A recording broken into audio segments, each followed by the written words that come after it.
This post is for evaluation question 3, and it's about how I used media technologies to construct, research, plan and evaluate stages in my project. Today I want to talk about how I constructed my media products, including the music video and ancillary products. So I'm going to start with the music video first of all, and I will show you the technologies I used and how I used them. So this is a Canon DSLR camera. As you can see, it's the model 77D, and this camera is very high quality in filming especially, and it came really helpful in the production of a music video. So the way in which we use this camera was, we'd first of course turn it on. So the on button is right here. You can flip up the screen to see how you're filming. But to film, this is basically a photography camera, and you know, it's not particularly built exactly for filming, but it does have that function. And we use the film settings, and that's, if you switch it again, and there you go. It's black at the moment because I've got the lens cap on. When I take it off, you can see that it films. Whilst filming, we had the screen out obviously, and to obviously let us see what is going on screen, rather than looking through the viewfinder, which is here.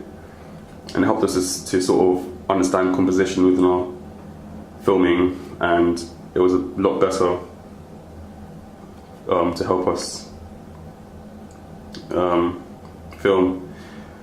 And the way you would record the filming is pressing this little button here. So after you turn it on to film, onto the video, then you would press the recording button, and this will record the footage, as you can see. There's no memory in this camera left, but it does record. When we were recording, we would actually tap the screen. It's not working now, but it would basically focus on an element.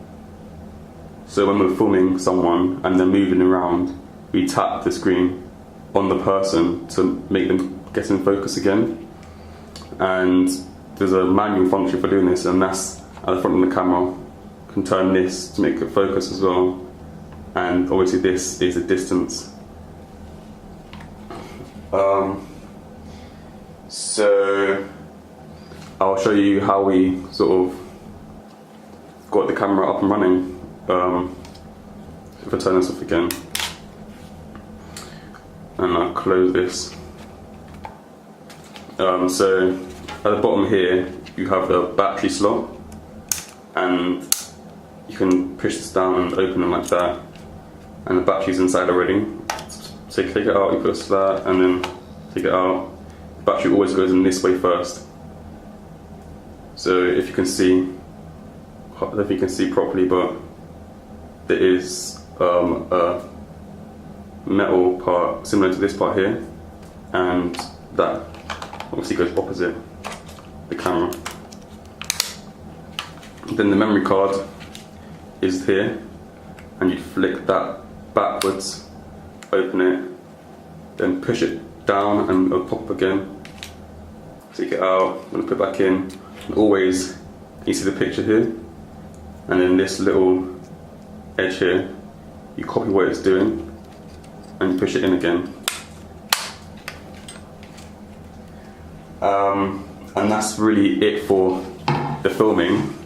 We would use our phones and go on the YouTube app to play the music.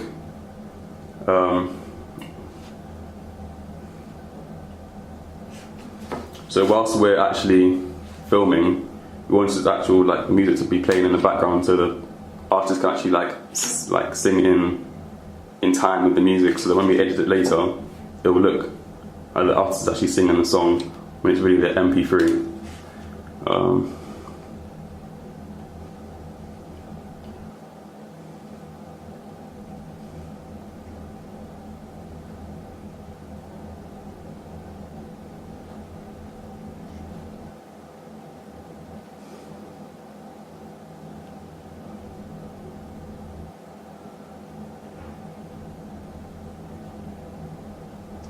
So we search up the song and we get an option of the MP3, which is right here. Obviously we'll click on it and it's high quality and everything, and then it will play whilst we're filming. And because it won't be able to hear it in the actual video, because we will select the video, the images, rather than the images and the sound of the recorded video we recorded. Now I can show you, the second part is how we basically did the ancillary products. So obviously in the ancillary products we had a lot of photography that was, you know, set up and everything like that. We used a lot of continuous lighting for it. I couldn't show you that right now because the photography department didn't allow me to sort of take it out of the studio. But we use a lot of high-key lighting. And so when we did the photography, we'd switch it only to the on part here. And that would obviously bring up the screen if you wanted to, but I'd rather just close the screen and look through the viewfinder to photograph. These cameras are quite unique because they got a,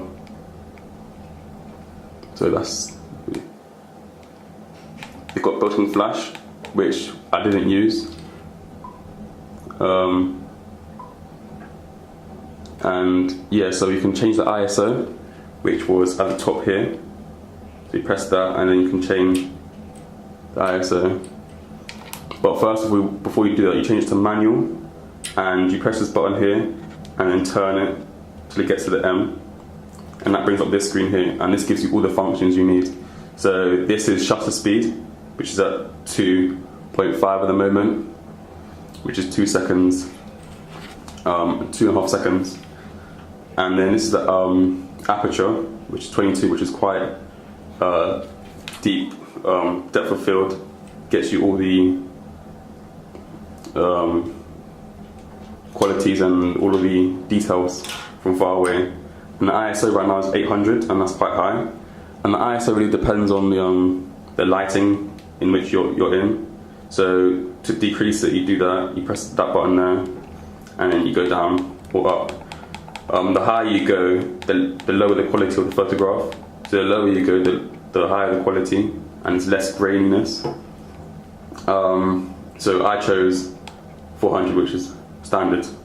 I lowered the aperture, so I held this, went across, aperture. I lowered it to about, I did 3, no actually I did 2.5, and the reason why I can't see it here is because the camera is in full zoom.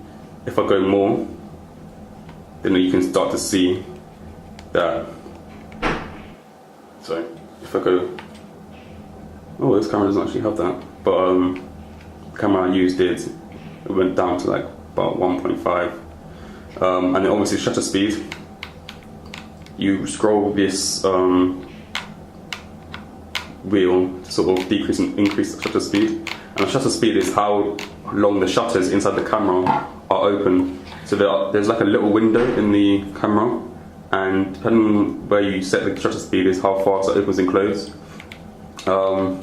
This is actually going really fast, so this is actually 320th of a second, and that's really fast, and that will give you darker pictures.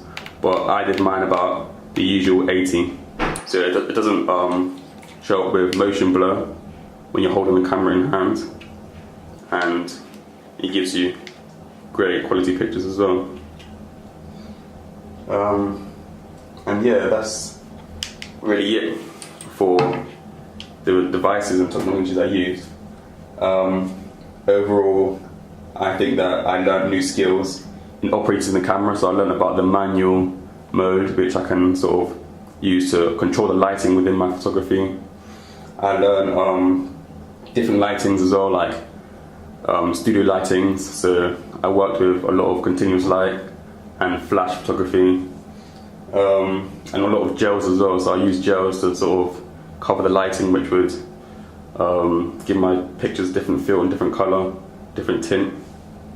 I learned about composition in my photographs. When I'm shooting portrait, you know, holding the camera this way will result in better quality portraits rather than this way. Also learn about, you know, communicating with my